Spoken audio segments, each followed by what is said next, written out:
I remember he said to someone one day, he says, I want my mother's food to be on everybody's table in this country. That was a pledge that he made 30 years ago.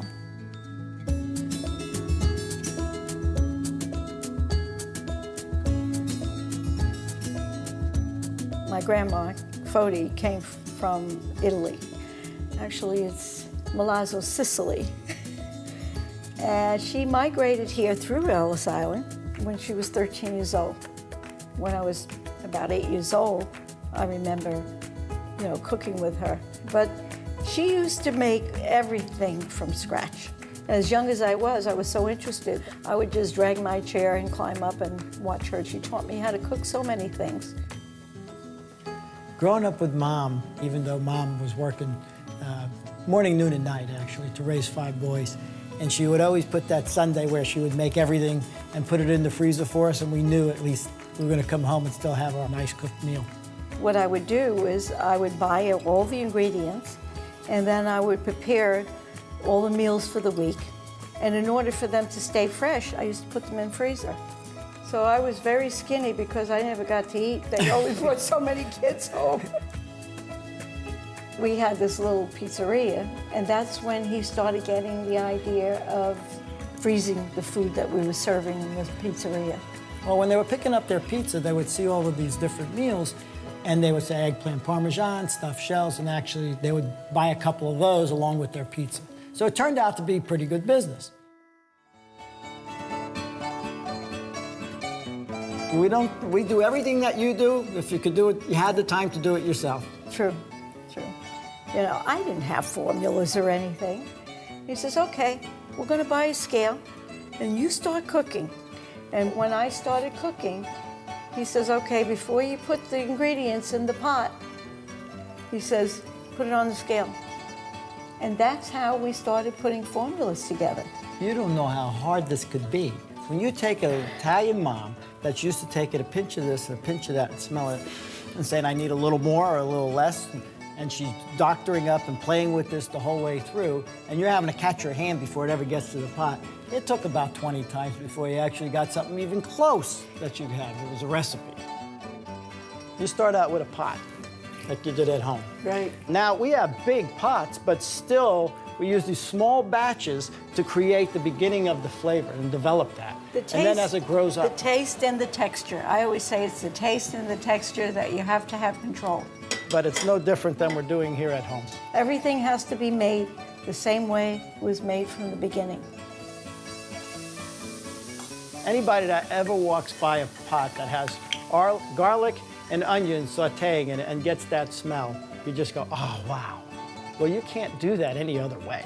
You can't take the garlic and throw it in here and the onion and throw it in there and put it in the sauce and then some time later, when you're cooking it in a microwave, get that to develop. It's just not going to happen. Angelos is always about first we start, and then what it was done in Mom's kitchen, growing up and having that aroma that you grew up on, and then adding some spices to it, you can't beat it. This is a wheel of Parmigiano-Reggiano cheese. And we have a couple of friends over there that we actually have gotten to know over the years that we buy from. Well, when we take it this way and we grate it and within minutes put it in the dish, we're protecting the flavor. Because if you ever have Parmesan cheese that if you go to a pizza place or Italian place and they put the little shaker on the counter and it sits there for weeks, it kind of gets dry. And when it gets dry, it loses flavor. So in order to, again, control and make sure that everything is fresh and authentic, we started importing it ourselves. We've always had one very simple rule. The way Mom does it at home is the way we do it in our big kitchens at the office. When you take this home and you put it on your table and you're feeding your kids, you can be proud of, there's no preservatives, there's no additives. It's real, true cooking. It's real food. We don't have to add any kind of stabilizers to our sauces, which a lot of companies do, because of the pectin. There's pectin that is natural. I call it a natural stabilizer, but it's pectin that is underneath the skin.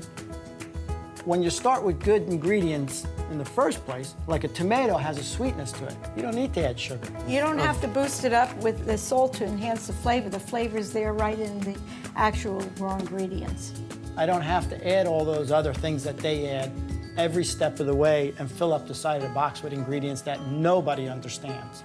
No sub-listings, they call it. No sub-listings, no other listings. A tomato's a tomato. It's pretty simple. Right. It's just going to be the actual ingredients. You're not going to see a bunch of flavorings or additives or stabilizers of any kind. You should be able to read every word and understand it. And that is also true, and it's always what you wanted me to do because that was the original way. That was the authentic way we did it. I think that's why we're successful. Because again, Michael's stubbornness and tenaciousness. Mom's great cooking, which is nice to have around. And it's nice to have us as partners and being together all the time. We have a great family relationship and, you know, with Anthony and the whole family there. Thank God. Because people always say, how do you family stay together? And I don't know. To me, it's a plus. I get to see my kids every day.